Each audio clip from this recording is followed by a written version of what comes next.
Welcome to this explainer. Today, we're diving straight into the hidden physics of fluid dynamics. Specifically, we're going to look at how physical stress actually forces everyday fluids to completely break the rules. So think about this for a second. How do human tears and a simple mixture of starch and water react differently to physical stress? I know, it kind of sounds like a strange comparison, right? But it actually highlights a really crucial point. Not all fluids react to physical forces in the exact same way. In fact, their reactions couldn't possibly be more fundamentally different. The core idea we're unpacking here is that fluids exist on a massive spectrum of complexity.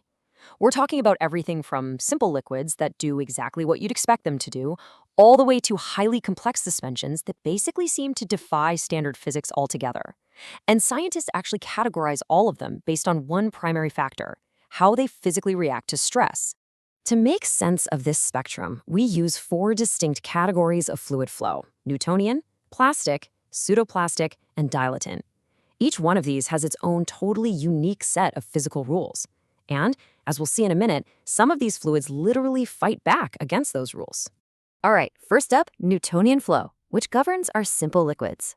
So Newtonian fluids are basically your predictable, simple liquids. They flow steadily and exactly as you'd expect when they're poured or stressed. When you apply a force to them, say just tipping a beaker over, they behave completely normally. Their rate of flow is perfectly proportional to the force you apply. They're really the standard, predictable baseline of the fluid world. Just think about some everyday examples from our source material, like human tears or castor oil. These guys are perfect rule followers. Whether they're gently dripping or rapidly flowing out of a container, their viscosity stays totally constant no matter how much physical stress is applied. There's no sudden resistance building up, no bizarre changes in thickness, just pure, simple, dependable Newtonian flow. Next up, we move into our first group of rule breakers: plastic flow, also known as Bingham bodies. Now, these fluids require a threshold of stress. Basically, they need a very specific minimum amount of force before they even begin to flow at all.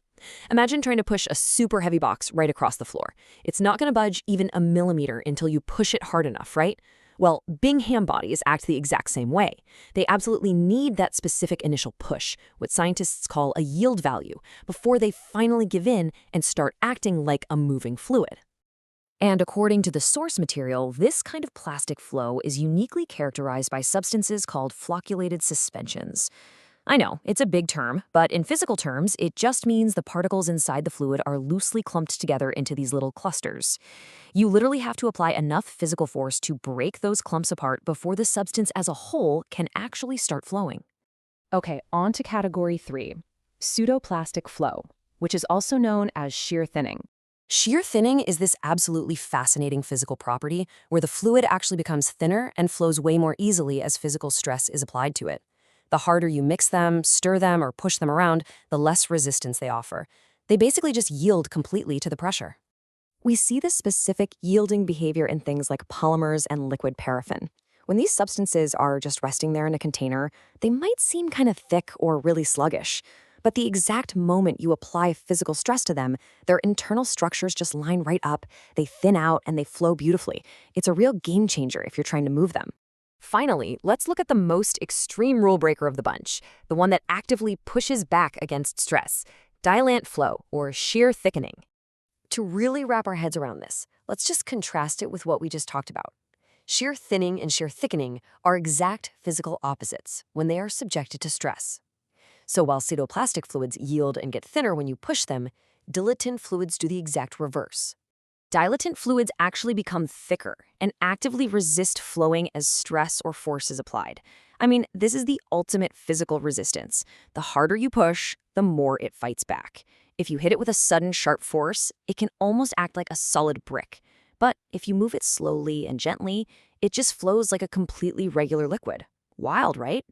You'll find this incredibly stubborn behavior in deflocculated suspensions, and of course in the classic example of starch mixed in water. If you were to literally punch a bowl of starch in water, your fist would bounce right off. No way, right? But it's true, because the stress of that impact causes it to instantly thicken into a solid. But then, if you just slowly dip your hand in, it glides right through. It is a remarkably counterintuitive reaction to stress. So ultimately, the whole shebang comes down to one core concept: reacting to fluid stress. We started our journey over on the simple side with our predictable rule makers, the Newtonian fluids. Then, as we moved along, the physical properties grew way more complex. We saw the plastic flow of Bingham bodies that demand a really strong push to get going, the pseudoplastics that just completely thin out when stressed, all the way over to the dilettante fluids that fiercely thicken up and actively resist any impact. So, from everyday human tears to these highly complex suspensions, how well do you really know the fluids flowing all around you? The next time you pour, stir, or even push a liquid, maybe take a quick second to think about the physical forces at play, because you just might be dealing with a serious rule breaker. Thanks so much for joining me for this explainer today. Keep asking those big questions and keep exploring the incredibly structured world right in front of you.